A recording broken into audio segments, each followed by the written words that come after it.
السلام علیکم ورحمۃ اللہ وبرکاتہ۔ ناظرین محترم، ہماری گفتگو نماز کے وقت کے سلسلے میں چل رہی تھی۔ نماز ظہرین، مغربین اور نماز فجر کا وقت آپ کے سامنے بیان کیا جا چکا ہے۔ اسی سلسلے میں ہم چند مسائل لے کر کے آئے ہیں۔ نماز کے لیے اول وقت میں پڑھنے کے لیے بہت زیادہ تاکید کی گئی ہے، لیکن انسان نماز اس وقت تک نہیں پڑھ سکتا جب تک کہ اسے یقین نہ ہو جائے کہ نماز کا وقت داخل ہو چکا ہے۔ اب یہ کیسے علم ہو؟ یا تو انسان کے پاس خود علم ہو، یا دو عادل انسان گواہی دیں وقت کے داخل ہونے کی، یا کوئی ایک انسان کہے کہ جس کے کہنے پر انسان کو یقین ہو جائے،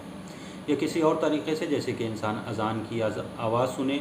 یا موبائل ایپس جو آج کل چل رہے ہیں ان کے ذریعے سے انسان کو معلوم ہو جائے کہ نماز کا وقت داخل ہو چکا ہے۔ اگر انسان ذاتی معنی کی بنا کے اوپر مثلا اندھا ہے، یا کسی ایسی جگہ کے اوپر ہے، ایسے گھر میں ہے یا جیل میں ہے کہ جہاں وقت کا اسے صحیح سے معلوم نہیں ہو سکتا، یا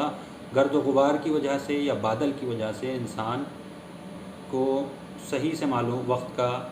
صحیح معلوم نہیں ہو سکتا ہے، تو انسان کو چاہیے کہ اتنی تاخیر کرے کہ اسے یقین ہو جائے کہ وقت داخل ہو گیا ہے۔ اگر انسان یقین ہو جائے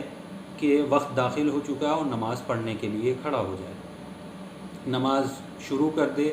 اور نماز کے درمیان اسے علم ہو جائے،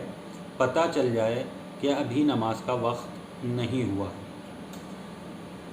یا نماز کو مکمل کر دے اور نماز کو مکمل کرنے کے بعد پتہ چلے کہ جو نماز پڑھی ہے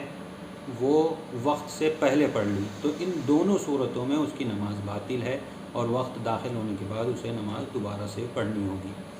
لیکن اگر انسان نماز اس یقین کے ساتھ کہ وقت داخل ہو گیا ہے اور نماز کو شروع کر دے،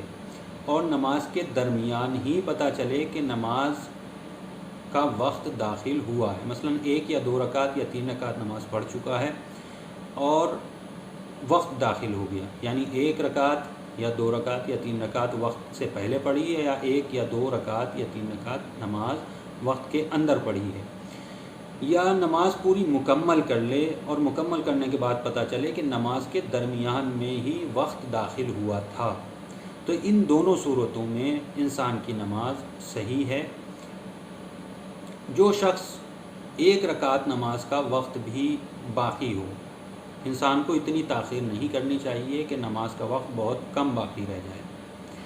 جان بوجھ کر کے ایسا یا بھولے سے بھی ایسا نہیں کرنا چاہیے، لیکن اگر ایسا بھولے سے یا جان بوجھ کر کے انسان کرے کہ وقت بہت کم باقی رہ جائے، مثلا 1 رکعت نماز کا وقت باقی ہے،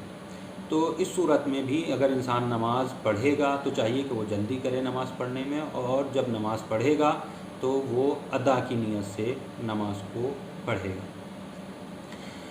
اگر سورج کے ڈوبنے میں